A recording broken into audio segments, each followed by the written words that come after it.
क्या करूं, आप ही बताओ। माँ के सामने आते ही मेरे हाथ पैर कांपने लगते हैं। मैं माँ को कुछ भी नहीं कह पाता। वे दोनों बात कर ही रहे थे कि अचानक कमला वहां आ गई। कमला को देखकर दोनों घबरा गए। तुम दोनों फिर कभी बातें कर लेना, अभी फेरों का समय हो गया है, चलो जल्दी आओ। इस तरह फुलवा और वैभव की शादी हो गई। अगले दिन कमला ने फुलवा को बुलाया और उसे नसीहत देने लगी। देख बंजारन, तुझे मैंने अपनी बहू बना तो लिया है, लेकिन तुझे इस घर में आँख कान मुंह बंद करके रहना होगा। घर का काम कर और अपने पति से मतलब रख, समझी? कमला का ऐसा रवैया फुलवा को बिल्कुल समझ में नहीं आया। उसने वैभव से इस बारे में बात की। सुनिए ना, माँ जी ने जिस तरह मुझसे बात की मुझे अच्छा नहीं लगा। शादी से पहले तो वो मुझसे बहुत अच्छे से बात कर रही थी, लेकिन शादी के बाद उन्हें क्या हो गया? तुम ज्यादा मत सोचो, जैसा माँ कहती है वैसा ही करो। ये कहकर वैभव वहां से चला गया। अगले दिन वैभव को घर के नौकरों की तरह काम करता देख फुलवा को बहुत हैरानी हुई। फुलवा ने इस बारे में सुखराम काका से बात की तो सुखराम काका ने फुलवा को सारी बात बता दी। अब फुलवा को समझ में आ गया कि उसकी सास ने एक बंजारन को बहू क्यों बनाया। एक दिन वैभव घर का काम कर रहा था, तभी उससे कांच की प्लेट टूट गई। किसने गिराई ये कांच की प्लेट? वैभव को वहां खड़ा देख कमला ने छड़ी से उसे मारना शुरू कर दिया। उसके पैर में कांच चुभ गया और खून बहने लगा, लेकिन फिर भी कमला उसे मारे जा रही थी।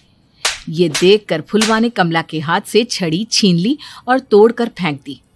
बंजारन, तेरी इतनी हिम्मत, तूने मेरे हाथ से छड़ी छीनी?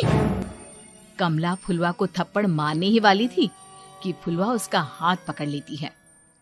ओ सस माँ, मैंने मॉम की गुड़िया ना समझ लियो। बंजारन हो बंजारन, ईंट का जवाब पत्थर से देना जानती हूँ। आज के बाद मेरे या वैभव जी के ऊपर हाथ उठाने की सोचियो भी ना, समझी ससु माँ? ये कहकर फुलवा वैभव को लेकर वहां से चली गई। उसने वैभव के पैर पर पट्टी बांधी, उसके आंसू पोंछे। वैभव ने पहली बार किसी के दिल में अपने लिए इतना प्यार महसूस किया। अब फुलवा वैभव का हर काम में हाथ बटाती, उसका बहुत ख्याल रखती। इस तरह दोनों बहुत ज्यादा नजदीक आ गए। वहीं दूसरी ओर कमला सारी जायदाद अपने नाम करने की साजिश करने लगी। और एक दिन, वैभव, जल्दी बाहर आओ। कमला की आवाज सुनकर वैभव और फुलवा अपने कमरे से बाहर आ गए। जी माँ, आपने बुलाया? ये ले, इन कागजों पर साइन कर दे। वैभव कागजों पर साइन करने ही वाला था कि फुलवा वैभव के हाथ से पेन छीनकर कहती है, ना वैभव जी, आप इस पर हस्ताक्षर नहीं करेंगे। आओ बंजारन, मैं तुझसे बात नहीं कर रही। ये बात मेरे और मेरे बेटे के बीच की है। चुपचाप पेन दे दे, नहीं तो तेरी खाल उधेड़ लूंगी। ससु माँ, बंजारन की खाल इतनी भी ढीली ना होवे कि कोई भी उधेड़ लेवे। जो यकीन ना आता हो तो देख ले उतार के। और हाँ, बंजारन जरूर हूँ पर अनपढ़ ना हूँ। मन्ने भी पता है कि किसी भी कागज पर साइन करने से पहले उसे अच्छी तरह पढ़ लेवे हैं। पेन देती है या नहीं?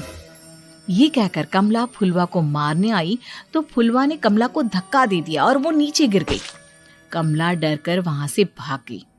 अब फुलवा ने वो कागज उठाए और वैभव के साथ सीधा वकील के पास चली गई।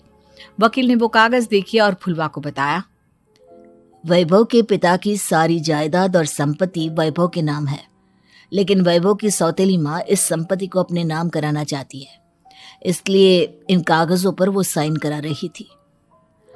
तो अब हमें क्या करना चाहिए वकील साहब?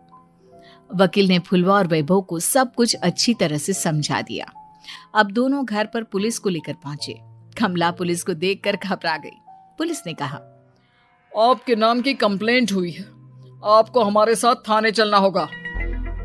कंप्लेंट? कैसे कंप्लेंट? आप अपने सौतेले बेटे पर बहुत अत्याचार करती हो, धोखे से सारी जायदाद अपने नाम करा रही थी। अब नहीं इंस्पेक्टर साहब, जरूर ये मेरी बहू की कोई साजिश है, इससे गलत कंप्लेंट की है। मैडम, शिकायत आपकी बहू ने नहीं बल्कि आपके बेटे वैभव ने की है। कमला वैभव का नाम सुनकर दंग रह गई। जिस बेटे ने कभी उसके सामने सर नहीं उठाया था, आज वही बेटा उसके सामने पुलिस को लिए आया है। वैभव, तुम्हारी इतनी हिम्मत कि तुम पुलिस को ले आए? हाँ माँ, मैं लाया हूँ पुलिस को, और मेरे अंदर इतनी हिम्मत कभी ना आती अगर फुलवा मेरा साथ ना देती। आपने बंजारन बहू को लाकर अपने ही पैर पर कुल्हाड़ी मारी है माँ। मैडम, अब की बात खत्म हो गई हो तो चलो हमारे साथ। वैभव, मुझे माफ कर दो, मुझे थाने मत भेजो। आज के बाद मैं तुम्हें कभी नहीं मारूंगी, तुम्हें कभी परेशान नहीं करूंगी, मुझे माफ कर दो। वैभव अपनी कंप्लेंट वापस ले लेता है और पुलिस वहां से चली जाती है। वैभव अपनी सौतेली माँ से कहता है, मैंने पुलिस को वापस तो भेज दिया है, लेकिन मैं आपको माफ नहीं कर सकता। आपने बचपन से आज तक कभी मेरे सर पर हाथ नहीं रखा, हमेशा मुझे मारती रही, नौकरों की तरह बर्ताव करती रही। आप इस घर में नहीं रह सकती, चली जाइए यहाँ से। कमला घर छोड़कर चली गई और सड़क किनारे खड़ी होकर सोचने लगी, काश मैंने वैभव को माँ की तरह प्यार किया होता तो आज मैं इस तरह से बेसहारा ना हो जाती।